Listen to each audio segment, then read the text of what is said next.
मेरे साथ इस वक्त लखनऊ से मेरे वरिष्ठ सहयोगी राजीव रंजन मौजूद हैं। इसके अलावा अशोक तिवारी इस वक्त लखनऊ से ही मेरे साथ जुड़ रहे हैं, माफ कीजिएगा वाराणसी से जुड़ रहे हैं। और वहीं पटना से मेरे साथ सौरभ कुमार मेरे सहयोगी हैं। अशोक और सौरभ आपके पास आऊंगा, लेकिन सबसे पहले राजीव, आज जो हम चर्चा कर रहे हैं जरा दर्शकों को समझाइए कि बिहार और यूपी में किस तरह की सियासी हलचल है और भविष्य में भी किस तरह की तस्वीर बनती हुई दिखाई दे रही है, और असल में राज्यसभा चुनाव के बहाने माहौल क्या नजर आ रहा है।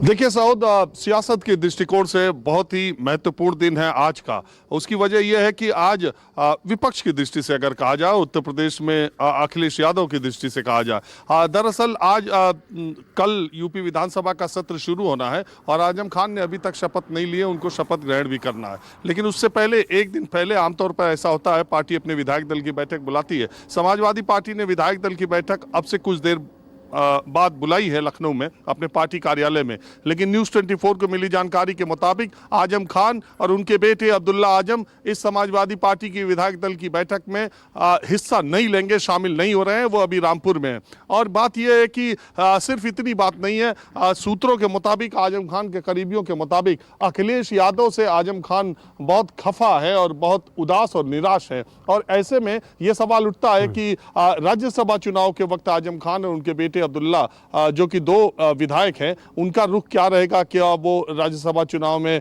वोट देने के लिए आएंगे, नहीं आएंगे, क्या करेंगे? और इसके बाद इससे भी आगे कड़ी ये जुड़ती है कि आजम खान ने अपनी लोकसभा की सदस्यता से इस्तीफा दिया है, अखिलेश यादव ने अपनी लोकसभा की सदस्यता से इस्तीफा दिया है। 6 महीने के भीतर 2 महीने बीत चुके हैं, 2.5 महीने बल्कि मैं कहूँगा बीत चुके हैं। अब 3-3.5 महीने में फिर रामपुर में लोकसभा का उपचुनाव होना है, आजमगढ़ में लोकसभा का उपचुनाव होना है। तो रामपुर से लोकसभा का उपचुनाव अब जिस तरह का दिखाई दे रहा है, उसमें आजम खान समाजवादी पार्टी के बैनर तले उनका तो कोई आदमी ऐसा दिखाई दे रहा है, जिस तरह की चीजें अभी सामने दिखाई दे रहे हैं उसमें रामपुर से लोकसभा उपचुनाव में आजम खान किसे लड़ाएंगे और कौन कैंडिडेट होगा, समाजवादी पार्टी के साथ होंगे, नहीं होंगे, ये बड़ा सवाल लोगों के सामने उठ के खड़ा हुआ है। दूसरी बात ये है, अगर आप दिलचस्प स्थिति देखें सऊद, उत्तर प्रदेश के विपक्ष की दृष्टि से बहुत दिलचस्प बातें हैं। लोकसभा में कुल 5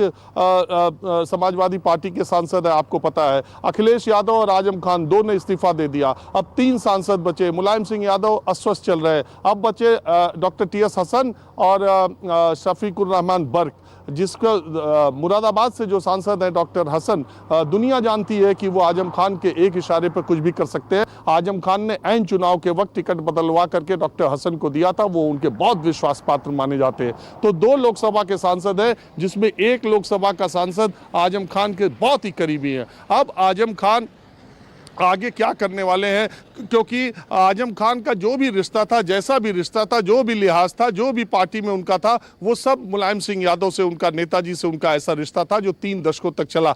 बहुत कंफर्टेबल अखिलेश यादव के साथ वो पहले जब सरकार में मंत्री थे तब भी नहीं थे, और 2017 में भाजपा की सरकार आने के बाद जो जिस तरह की चीज़ें हुई, आजम खान 27 महीने पिछले जेल में रहे। उनको लगता है कि पार्टी ने, अखिलेश यादव ने उनके साथ जिस तरह से खड़ा होना चाहिए था, हालांकि वो चुनाव समाजवादी पार्टी के टिकट पर लड़े, लेकिन आपने देखा ही कि जेल से निकलते ही आजम खान ने क्या कहा था। तो पहली बात तो ये है। और दूसरी बात ये है कि समाजवादी पार्टी में घमासान, उस समाजवादी पार्टी गठबंधन में भी घमासान मचा हुआ है कि इन 3 सीटों पर लोकसभा, राज्यसभा में कौन जाएगा। न्यूज़ 24 को मिली जानकारी के मुताबिक आलोक रंजन अखिलेश यादव की पहली पसंद है। आलोक रंजन उत्तर प्रदेश के मुख्य सचिव रह चुके हैं, IAS अधिकारी हैं, और उन्होंने चुनाव के दौरान चुनावी घोषणा पत्र समाजवादी पार्टी का बनाया था, उन्हीं का अहम रोल था। सारी राय मशवरा अखिलेश यादव उस मामले में आलोक रंजन से करते थे। तो पहला नाम आलोक रंजन का है। दूसरा नाम यह है